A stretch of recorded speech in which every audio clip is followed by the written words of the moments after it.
Olá, eu sou a professora Camila, vou resolver agora a prova de inglês da FUVEST 2015 e primeiro eu vou fazer um comentário geral sobre a prova.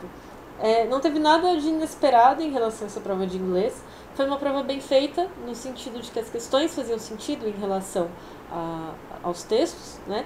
E todas as questões traziam alternativas coerentes, né? A gente não ficava em dúvida em relação a nenhuma alternativa, não teve nenhuma pergunta absurda, nem nada do gênero, né?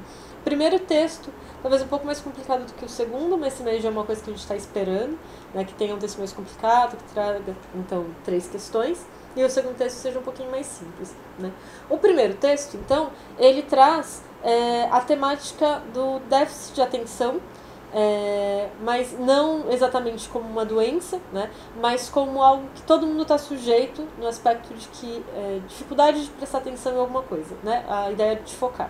E aí traz o texto como o cérebro tenta reverter essas situações, né? A própria ilustração do texto traz o cérebro com uma marretinha, ele vai tentar bater num palhaço, né? Justamente a ideia do cérebro tentar destruir, né, tudo aquilo que pudesse tirar o foco dele, né? Então o texto traz elementos de um texto científico justamente porque é o jargão da ciência, né? Talvez isso dificultasse um pouco a leitura para o aluno, principalmente se a gente compara com o segundo texto, que é um pouco mais fácil, mas também nada absurdo. Então, na questão 40, a gente tem aquele tipo de questão mais simples. Quer dizer, o foco principal do texto quer dizer, qual a temática desse texto? Esse texto está falando do quê? Né? Se fosse um texto em português, seria uma resposta dada, né? Mas como é um texto em inglês, a gente já tem um pouquinho mais de dificuldade. Então aqui a gente só precisava saber a temática desse texto. Era simplesmente isso, né? A alternativa correta é a alternativa B. Estratégias que nosso cérebro utiliza para se concentrar em uma tarefa. Inclusive, a questão 41 pergunta justamente quais que seriam, então, qual que seria uma dessas estratégias possíveis, né? E aí, então, a gente já pula para 41. Segundo o texto publicado no jornal, no Journal of Neuroscience, mencionado no texto, e aí a gente tem que pegar especificamente esse trecho e responder essa questão, né? Então, é uma oração muito bem demarcada, porque a gente só tem uma fala muito bem direcionada para a informação que esse jornal traz, né? Então, já não tinha muito o que fugir em relação a essa informação. A alternativa D, nosso cérebro reduz sua reação a estímulos que são menos relevantes para a tarefa ser realizada, mantendo o foco, né? Então, uma das formas do cérebro tentar manter o foco em alguma atenção é diminuir a reação a esses supostos estímulos, né? E aí a gente tem muito bem demarcado no final do segundo parágrafo, né? Depois a gente tem a questão 41.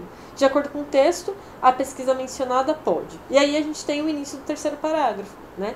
Que ele traz, então, que, eventualmente, essa pesquisa pode ajudar cientistas a entender o cérebro de pessoas que trazem, então, problemas como déficit de atenção ou hiperatividade, né? Então, a gente tem a alternativa E como correta. Colaborar para a compreensão do que ocorre no cérebro de pessoas com problemas de atenção. As outras alternativas seriam absurdas, foram questões bem colocadas, ainda mais pensando nesse texto. O segundo texto é um texto com uma temática bastante comum, né, para o vestibulando, seja no estudo de geografia, seja na composição de uma redação. É um tema bastante comum, que é a população urbana, né? Então, o texto informa o crescimento da população urbana. Apesar de ser um texto de Economist, cita São Paulo como um exemplo, né? Então, pensar que nos próximos 36 anos é como se uma São Paulo, né, por ano surgisse, né? É isso que ele coloca aqui. Então, pensa que toda a população de São Paulo fosse surgir a cada ano, uma nova São Paulo, né? E é realmente uma coisa absurda pensar que 11 milhões de pessoas vão surgir a cada ano. Então, a gente tem, de acordo com o texto. E aí é só a gente pensar na primeira informação que ele dá, né? Entre agora até 2050, o número de pessoas que vivem em cidades crescerá de 3 bilhões e 900 milhões para 6 bilhões e 300 milhões, né? Então, a alternativa B, a população das cidades chegará a mais de 6 bilhões de pessoas até 2050. É a primeira informação que ele dá, né? Não tinha muito o que pensar em relação a esse texto, até porque gramaticalmente ele é bem simples, né? A maneira como ele foi composto. Então, na questão 44, a gente tem, segundo William Colbert, né? Esse pesquisador que é colocado aqui, dessa ONG da Aliança das Cidades, né? Cities Alliance. A gente tem, então, segundo esse autor. É a mesma coisa em relação ao outro texto, né? Quando a gente tem essa colocação, segundo tal pessoa, segundo tal fonte, a gente vai direto na parte em que aquilo é apresentado, porque a fala dele vai estar por ali.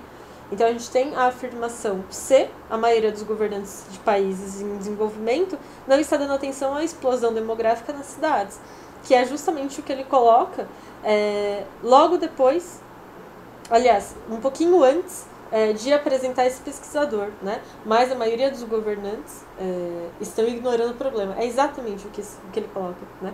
Um pouquinho antes ele tinha colocado que esse crescimento ocorrerá nos países em desenvolvimento, né? E assim, developing, essa ideia em desenvolvimento. Tudo bem? E aí a gente pensa que o Brasil, não por acaso foi usado como exemplo, né, a partir da cidade de São Paulo, justamente porque é um dos países mais conhecidos com essa ideia de desenvolvimento, né? Então a prova de inglês, ao contrário da prova de português, foi uma prova bem mais fácil no aspecto de que ela estava bem colocada, né? Então se o aluno tivesse um domínio mais ou menos, ali não precisava ser um grande domínio da língua inglesa, mas se ele tivesse um domínio razoável da língua inglesa, ele já ia conseguir responder essas questões sem ter muita insegurança, né? Foi uma boa prova, pelo menos dentro do esperado. Espero que vocês tenham ido bem.